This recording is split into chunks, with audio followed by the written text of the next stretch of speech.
Part 7.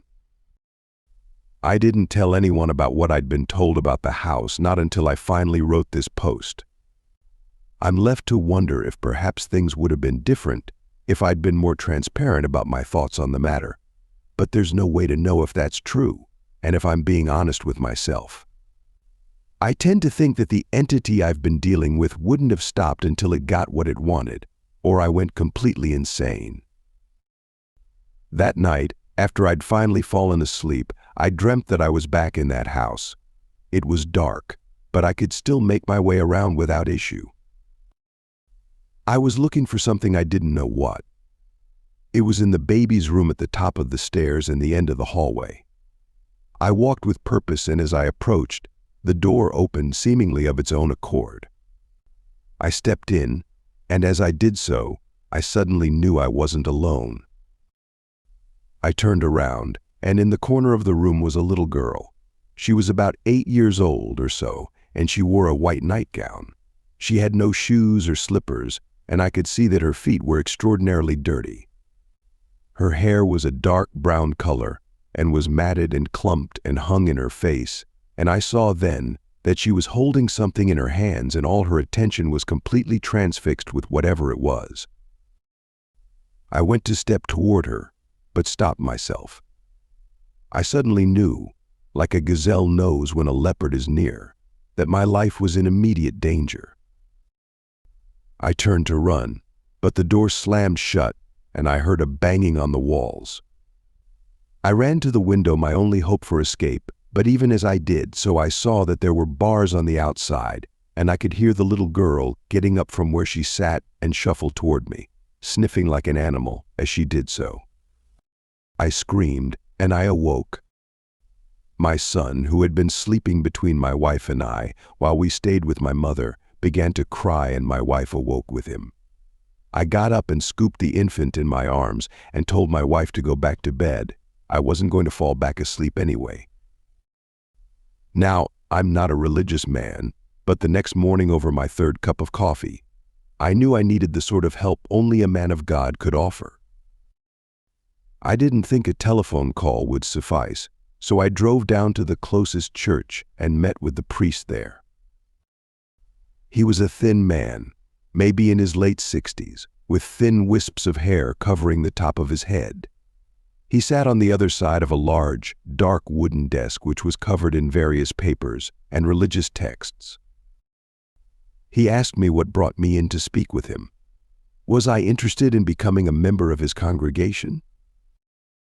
I told him I didn't exactly know how to go about starting a conversation like this, so I'd just get down to it. My house is haunted, I told him. But it's more than that, I think. It's something worse.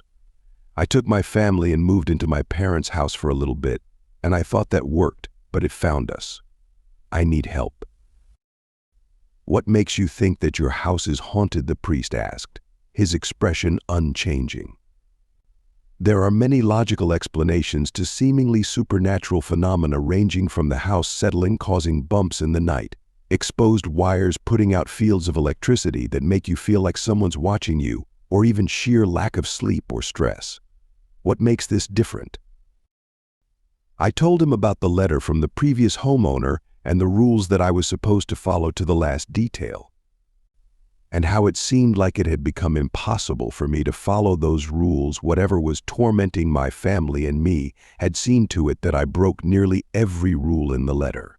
It stopped the clocks and turned off the power. It stole my son and made me get out of bed. I don't think I was ever meant to follow those instructions at all. It was just a part of some game I was just beginning to understand. After a long silence, the priest stood from his seat. I hear stories like this every year, he told me. And what I do is go down to the home and bless it. It's not up to me to say whether or not your house is infested with the servants of the devil. However, I can schedule for someone to go down and bless your home. I'm not able to have anyone come out until next week, so you'll just need to wait until then. I told him I couldn't wait, that I felt like my wife and son could be in danger. He brushed it off. The devil rarely has influence to manipulate our world unless you've given him power to do so. Our Heavenly Father will protect your family until then. Have faith, son." He crossed the room and opened the door.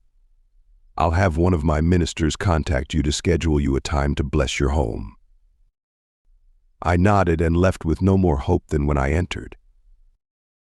I knew what I needed to do next, and although I dreaded returning to the house, my family needed more clothes and I needed to get diapers and wipes for the baby if we were going to be staying with my parents for that much longer. I also wanted to find the paperwork given to me by the realtor when I bought the house, and even the realtor's card if I could find it, so I could prove to myself and the bank that the transaction really had occurred. Doing this would mean having to go into the basement where we'd put the filing cabinet. I promised myself that if anything at all seemed out of the ordinary, I would not go into that basement. I wanted to get the documents to prove that I wasn't crazy, but doing so wasn't worth my life. When I entered the home, I was almost surprised to see that it was just as we'd left it. I think a part of me expected to see the furniture turned over or pentagrams drawn in the ceiling or something, but everything was as it should be. I got a duffel bag from the closet and filled it with all the essentials: clothes, wipes, bottles, and everything else I could think of that we needed. When the bag was full and the zipper closed, I set it next to the door and turned back. The door to the basement was open, just as it was when we left. It would be a quick mission in and out, and I would have the proof I needed. If anything happened, if the house even settled, I would bolt out of there as fast as I could and never look back. I swallowed, and my throat clicked as I steeled myself to enter the basement. I counted to 3 and hurried down the steps, taking 2 at a time and nearly stumbling on the last one. I hurried to the filing cabinet and pulled the drawer open to the file my wife had labeled house. I pulled it out and went to turn back around when I realized how light it was. I paused for a moment to open the folder and saw to my dismay that it was completely empty. The paperwork I knew had to be in that folder was simply not there. I thumbed quickly through the rest of the contents of the filing cabinet and found no such documentation. Knowing I'd overstayed my welcome in that basement, I closed the filing cabinet and went back up the stairs. I was just about to leave when the thought came over me so strongly I was nearly dizzied by it. Why hadn't I thought of this before? I could collect the baby pictures, even just a few of them, and take them to the police station. Maybe they were linked to missing persons cases or had fingerprints on them or something. I paused again by the door, weighing my odds, and again decided to take the chance. In and out, just like before. 30 seconds was really all I needed. I watched the second hand on my watch past the 12, then bolted up the stairs and threw down the entrance to the attic. Paint chips and plaster fell into my face, but I brushed them off and stepped up the folded staircase. I clicked the flashlight on my phone on to see into the attic better, but saw nothing but the dusty square imprint of where the box of photos once sat it had been taken. I didn't think any more about it, and I climbed out of the attic and went to leave when I remembered one final thing I needed from the baby's room. In my haste to leave, I'd forgotten to grab a box of diapers. I hurried down the hall and opened the nursery and was stopped suddenly by the scene before me. The window had been blocked out by something, and when I clicked on the lights, my heart began to race. From ceiling to floor, the walls were covered in the baby pictures from the attic. I thought about dashing to the closet to get the diapers, but decided against it. No part of me wanted to be in that room. Then I saw something a few feet past the threshold, just beyond my reach. Throughout the horrors and torments that I had experienced ever since my wife and I had moved in, this was the moment which terrified me the most. On the floor was a square, Polaroid picture taken in the same fashion as the others which now lined the walls of the nursery, except this was undoubtedly the most recent of them all. It was a picture of my son laying between my wife and I as we all slept in my parents' spare bed. Part 8. As anticipated, I was contacted the next day by a priest to come bless the house. This was a different man than the one I'd spoken with, so I told him my story. I told him I was worried that something dark and terrible was living in that house and that my family and I were in danger. Just like the other, however, this priest seemed to brush my concerns away. He said that he would come to bless the house and that any evil within its walls would be banished. When we met, it was just the two of us standing on the front lawn of the house. He wore the traditional black cassock and white collar and carried with him a small satchel which hung from his shoulder by a leather strap and sat on his opposite hip. Around his neck also hung a silver cross on rosary beads which sat about mid-chest. After a few questions and instruction from him on how to conduct myself while he does the blessing, we entered the home. From the satchel he extracted a glass vial marked by a golden cross. He shook the vial with an arching motion of his arm, and small drops of water came out, landing on the walls and floor. He thumbed the cross on this chest and began to mumble the prayer to bless the house. I followed him from room to room in that fashion, listening to his almost melodic prayers to banish the evil entities within the house and to let the light of God shine through. As we went from room to room, I noticed my heart begin to race. With each room he blessed, I felt more and more nervous for the next. I felt as if something was going to happen when we reached the end, and it wasn't until I realized which room would be the last when I discovered why I was so nervous. We were making our way to the nursery. I remembered seeing the photos lining the walls the day before and nearly vomited. I hadn't told the priest about that room, although I couldn't imagine why. It would make perfect sense to tell him about what had happened in that room only a few days prior with the photographs on the wall and the one of my son on the floor. Maybe there was an extra prayer or something he would need to say, but why I wouldn't mention that was beyond me. I would say it slipped my mind, but I don't think that's quite right. Things like that don't just slip your mind. No, I think it was something else, something preventing me from thinking to tell the priest. Had I thought about it standing in the front yard, I don't think I would have been able to speak, and if I had, I don't think he would have heard me. We walked toward the nursery door and I tried to speak to tell him about that room and the baby pictures, but my tongue caught in my throat and I couldn't do anything but gag. He opened the door and again I tried to warn him about what he was about to see, but it was as if my mouth was full of cotton. We stepped into the nursery and he began to say the blessings, just as he had with every other room. He didn't see the pictures on the wall, or if he did, he didn't appear to care. He sprayed holy water across the photographs lining the room like wallpaper, but never stopped his prayer. When he was done, he turned and left without a word. I followed him down the stairs and to the front door. "That should do it," he said. "If there were any evil entities within this house, they cannot dwell here any longer. This is a house of God now." I couldn't believe his demeanor. It was calm, almost bored, and he turned to leave. "Didn't you see the pictures in the nursery?" I asked. "I didn't put those up." "What pictures?"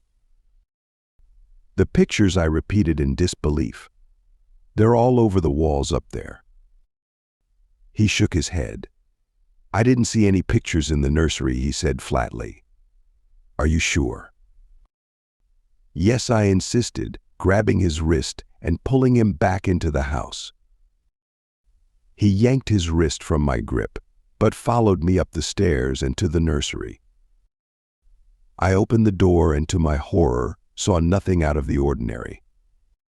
There were no pictures on the walls. "What are you talking about?" the priest asked.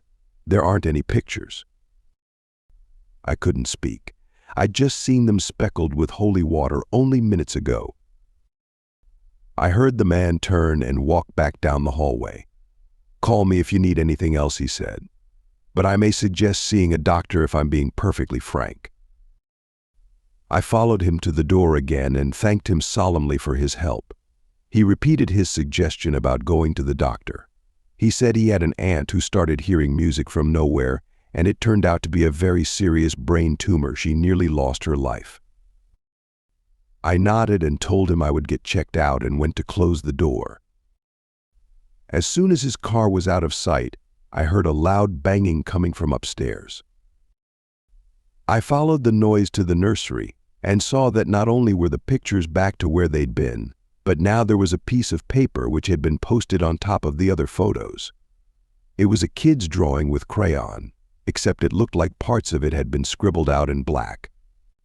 All that was really intelligible of the picture were the labels above the black splotches, where it looked like people had once been drawn. They were labeled Mommy, Abby, Me. Part 9.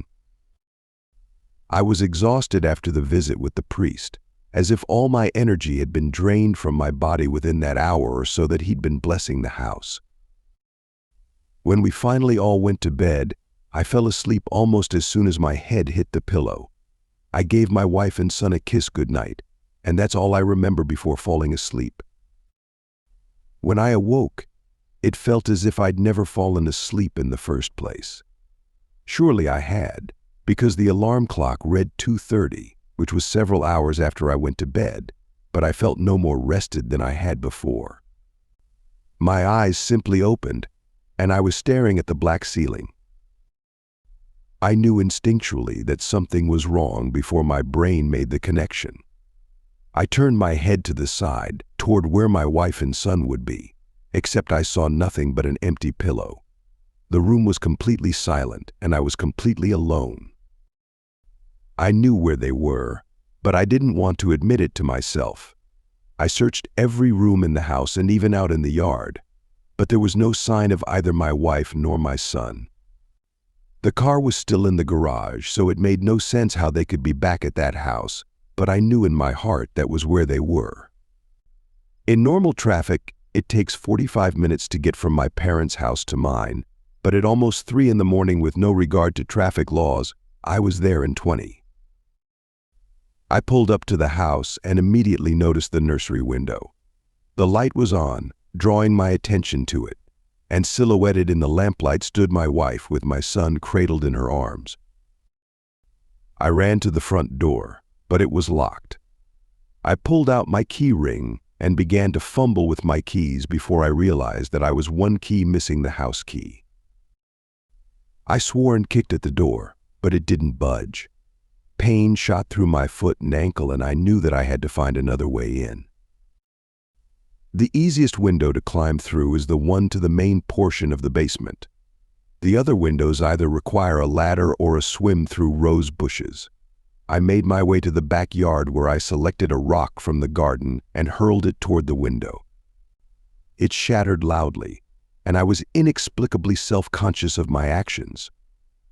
I worried that the neighbors would hear and call the police, but disregarded that concern as quickly as it came. Maybe if the police came, they could help me with whatever the fuck was going on.